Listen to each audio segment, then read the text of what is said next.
Hola mis bullos, bienvenidos a The Black Belts Podcast, en donde van a escuchar experiencias de grandes artistas marciales y cómo esta práctica les ha cambiado sus vidas. Hoy nos encontramos con Alejandro Díaz, consultor en transformación digital de la ciudad de Bogotá y Daichi Han de la Bujinkan. Alejandro, ¿vos por qué pensás que todas las personas deberían entrenar artes marciales?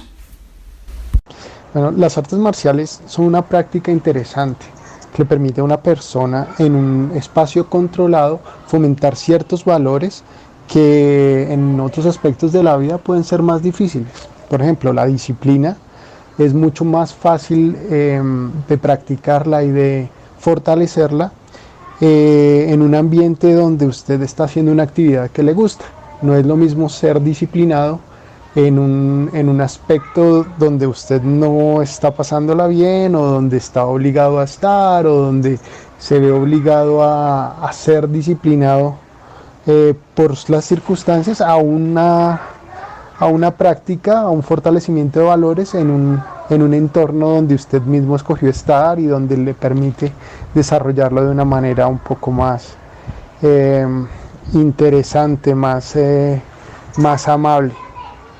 Entonces la práctica de las artes marciales me parece que es eso, es escoger algo en la vida que le va a permitir a uno construir valores y practicarlos y fortalecerlos de una manera un poco más libre, en un entorno más amigable, por decirlo de alguna manera. Así como lo dices, Alejandro, las artes marciales nos dan muchísimos valores, entre ellos la disciplina. La disciplina es fundamental como artistas marciales, pero también es fundamental para la vida y para alcanzar todas nuestras metas. Alejo, ¿y vos cómo y por qué iniciaste a practicar artes marciales Bujinkan? Bueno, realmente empecé mi práctica de artes marciales como muchos niños de mi época, de mi edad, a través de un gusto adquirido quizás por las películas que habían, el boom del ninja en su momento. Aunque cuando yo empecé a practicar artes marciales, la Bujinkan no se encontraba en el país. Hice un recorrido por varias artes marciales, empezando por artes marciales coreanas, una breve estadía por artes marciales chinas, luego un poco incursión en las artes marciales colombianas, donde trataban de explotar esta imagen del ninja, tratar de explotar todas esas capacidades que debería tener un ninja en un arte marcial creado y diseñado en el país. Esto me llevó a cuestionarme un poco acerca de lo que era el ninja o el budo japonés. Entonces pues decidí incursionar en otras artes marciales, ya no con una visión tan colombianizada, una arte marcial creada en el país, sino que inicié la práctica del Aikido, que me mostró otras facetas de las artes marciales japonesas, que tenía mucho de lo que a mí me llamaba la atención. Y este despertar a través del Aikido me hizo buscar ese ideal del ninja que tenía cuando comencé a buscar las artes marciales, cuando era un niño. Y para ese entonces acababa de llegar la Bujinkan aquí en Colombia. Ya estaban apareciendo los primeros dojos de Bujinkan que eran pues dirigidos por colombianos, no directamente la primera persona que trajo la Bujinkan a Colombia.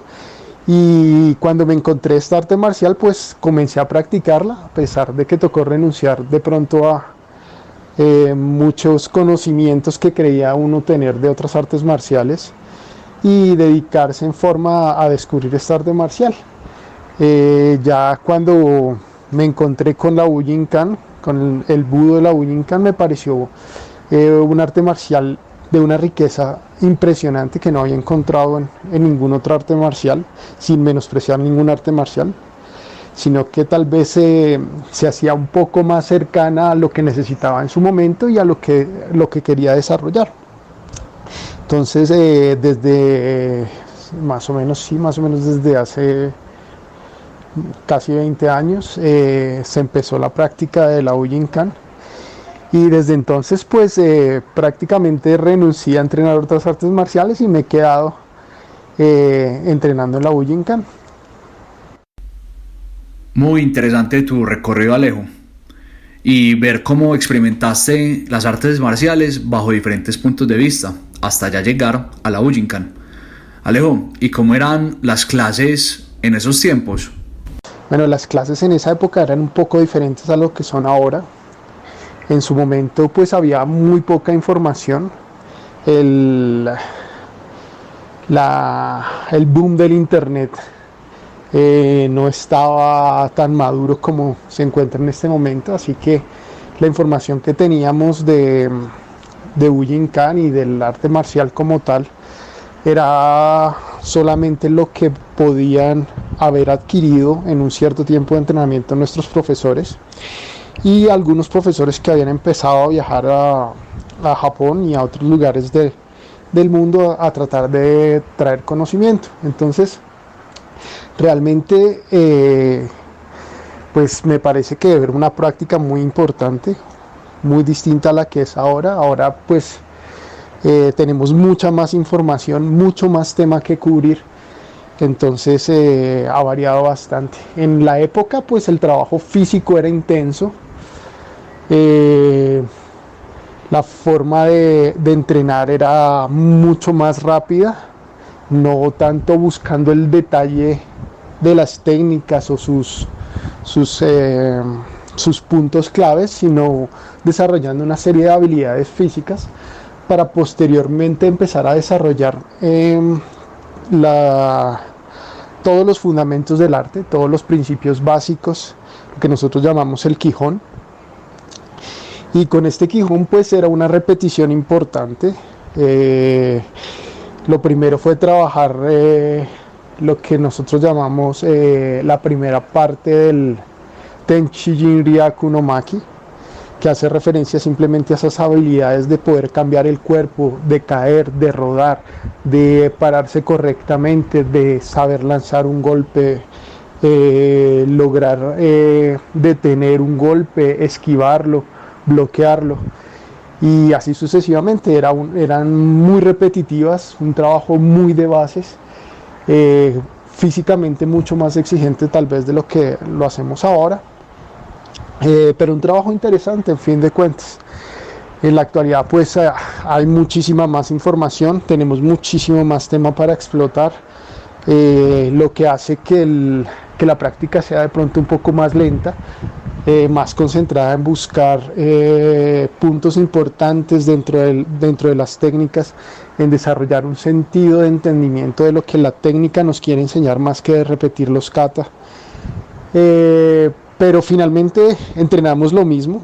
También podemos decir que el entrenamiento en esa época nuestros profesores eran mucho más jóvenes, igual nosotros, así que el trabajo físico, el golpearnos intensamente, controlarnos con mucho ímpetu, era el pan de cada día. Ahora pues seguimos generándonos dolor, casi nunca lesiones, seguimos entrenando con bastante ahínco, pero pues hemos concentrado nuestros esfuerzos en adquirir control de las bases, en adquirir control de las técnicas, más que en desarrollar y explotar esas capacidades físicas que una vez eran nuestro caballito de batalla. Sí, y es que realmente el acceso a la tecnología y al internet nos ha permitido que se democratice la información, que podamos enterarnos más de lo que sucede en Japón, y en estos días de pandemia, por ejemplo, entrenar sin salir de la casa con personas de todo el mundo. Alejo, ¿y cómo fue ese sentimiento cuando conociste a Hatsumi Sensei? No, pues eso me pareció una de las experiencias más grandes que he tenido dentro de las artes marciales. Pues es el maestro, es un tesoro viviente, no solo para Japón, sino para los que practicamos artes marciales.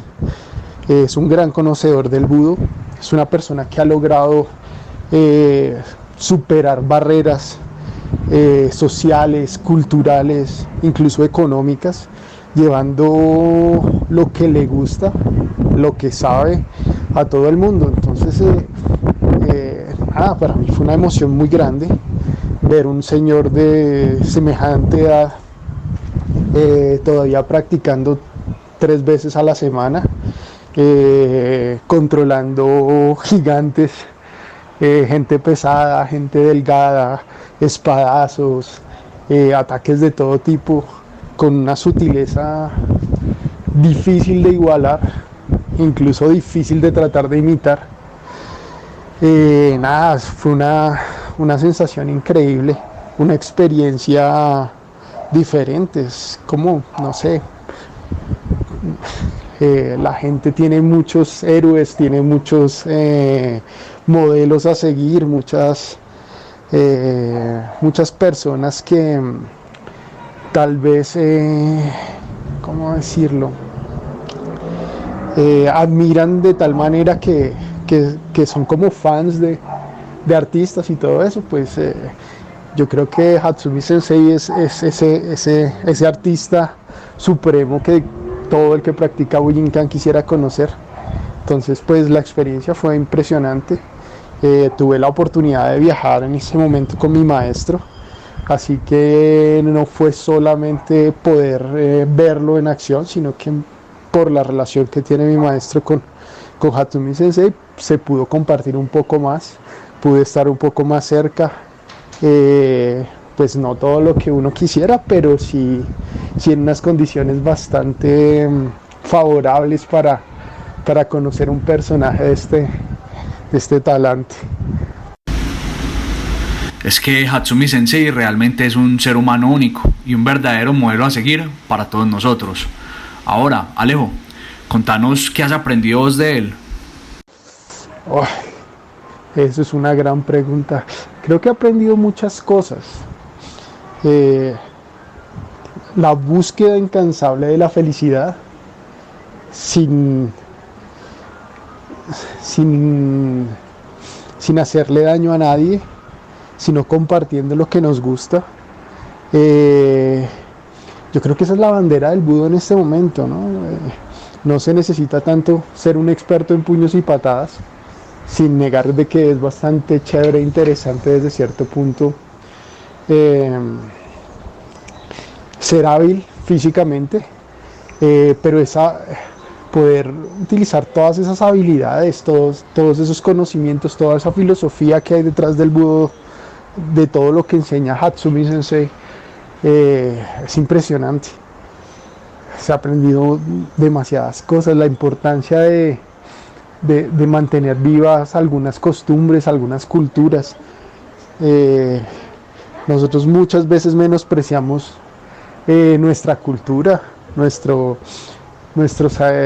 el conocimiento que tienen nuestros antepasados, y buscando ese conocimiento de las artes marciales, buscando todo eso que nos enseñan las artes marciales a través de Hatsumi Sensei, nos damos cuenta que hay mucho rescatable, hay muchas cosas que merecen prevalecer en el tiempo, y yo creo que si estoy logrando aplicar bien lo que me han enseñado, lo que se ha aprendido de Hatsumi Sensei, es precisamente tratar de encontrar ese lenguaje de la sonrisa, de la felicidad, que puede tocar a la gente para transmitir cosas que son importantes para el mundo.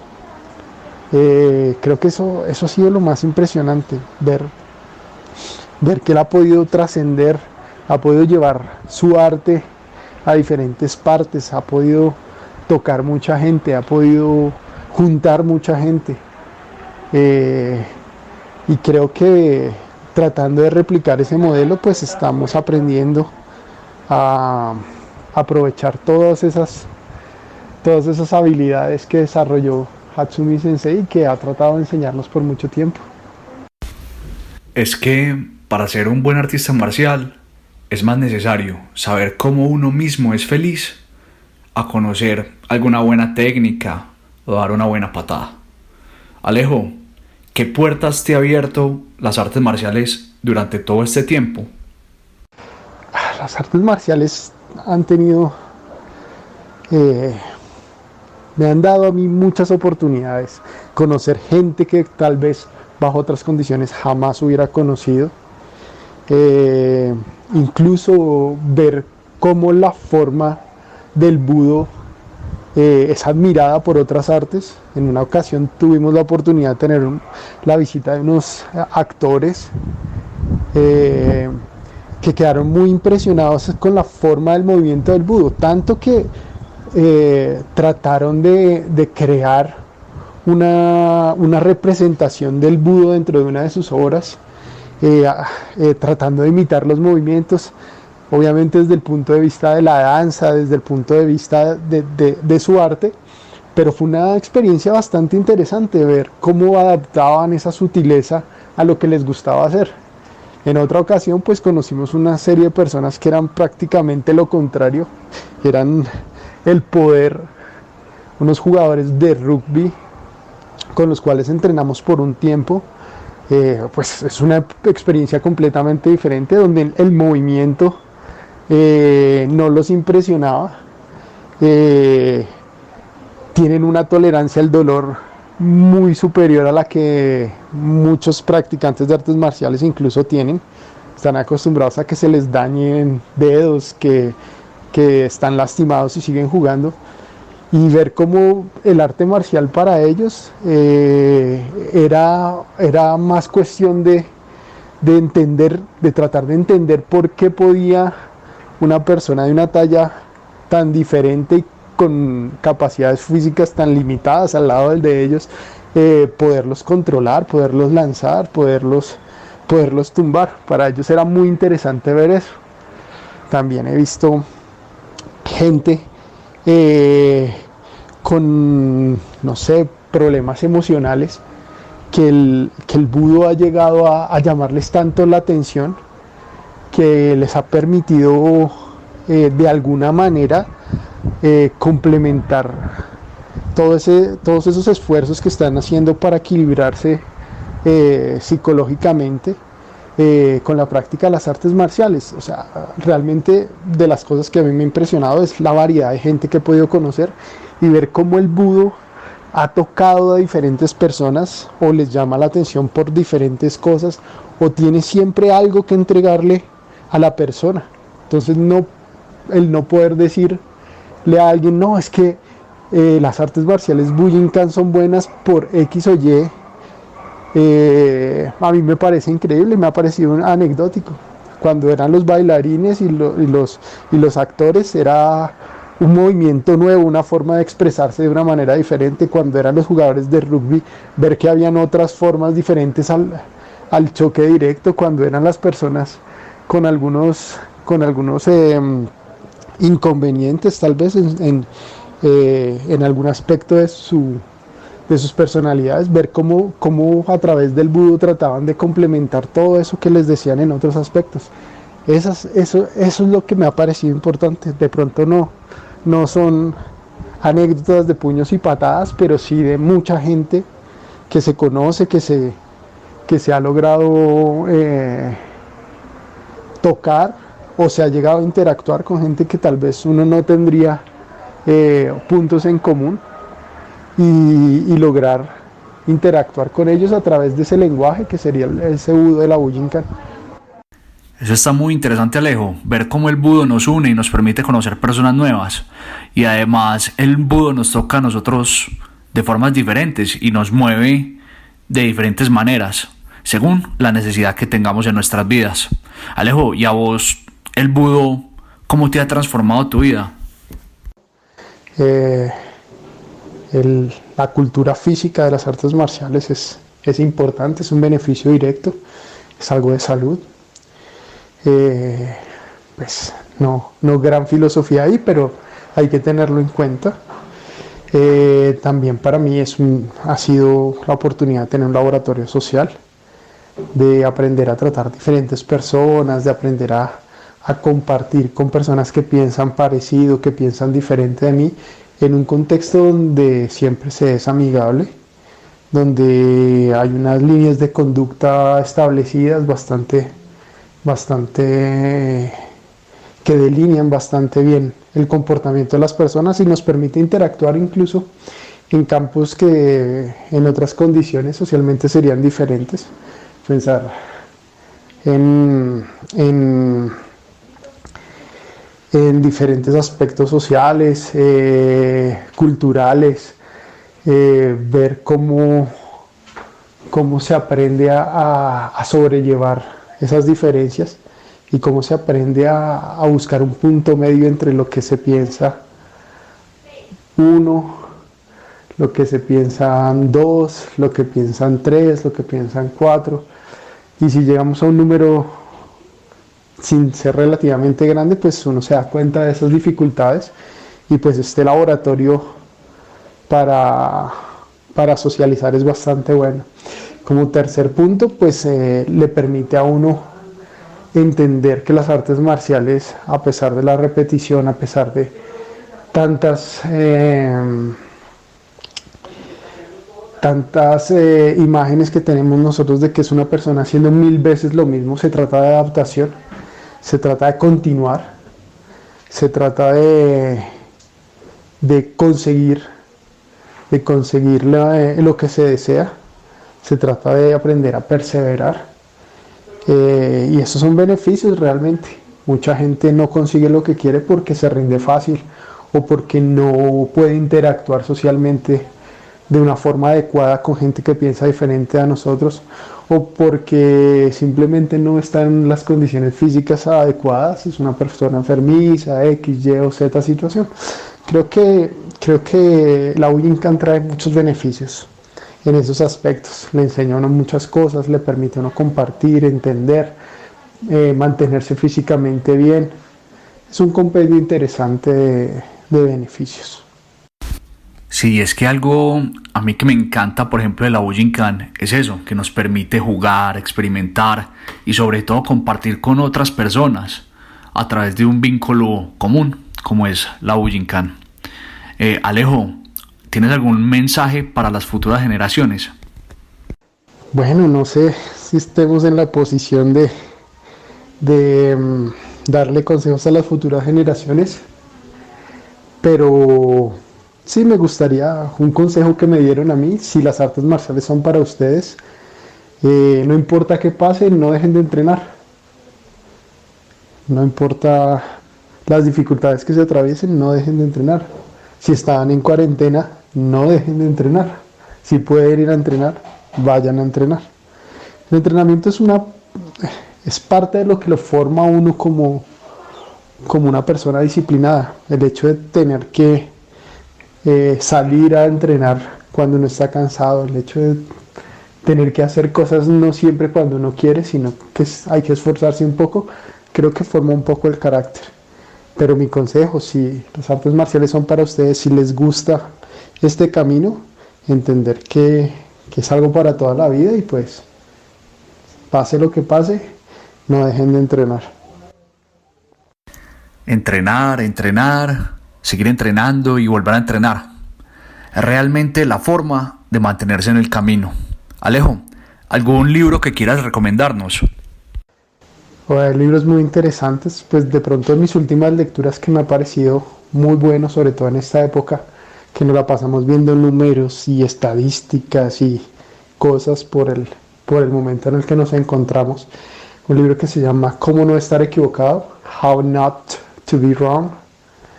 Me ha parecido muy interesante, muy recomendado. Es la visión de un matemático o de la utilización de las matemáticas para problemas normales. Una forma amable de ver que las matemáticas no son el enemigo, sino que hacen parte de nuestro día a día, y cómo normalmente las malinterpretamos, cómo hacemos estadísticas y decimos cosas que realmente por una mala interpretación matemática pues no tienen nada que ver con el mundo real. Entonces ahí sí saqué mi carnet de nerd, un tipo de ingeniería, lo siento, pero me parece una lectura que todos deberían hacer. No es un libro pesado, no, hay algunas fórmulas matemáticas, pero nada del otro mundo, pero sí es algo bueno para tratar de entender cómo las matemáticas tratan de expresar el mundo y cómo nosotros las malinterpretamos. y decimos cosas que no son. Parece un libro bonito. Esa sería mi recomendación en cuestión de libros en este momento. Lo tengo que leer, no lo había escuchado, se oye bien interesante. Alejo, y para terminar, si vos pudieras poner una pancarta así grande, que todo el mundo pudiera ver, ¿qué diría esa pancarta? Bueno, creo que como que la comunicación en este momento del mundo es difícil. Nos cuesta mucho trabajo entender lo que piensan los demás, pero creo que con respeto se podría lograr. Es una frase de ahora te envío la cita, Joseph algo, que dice que el objetivo de un argumento, una discusión, no debe ser la victoria, sino el progreso.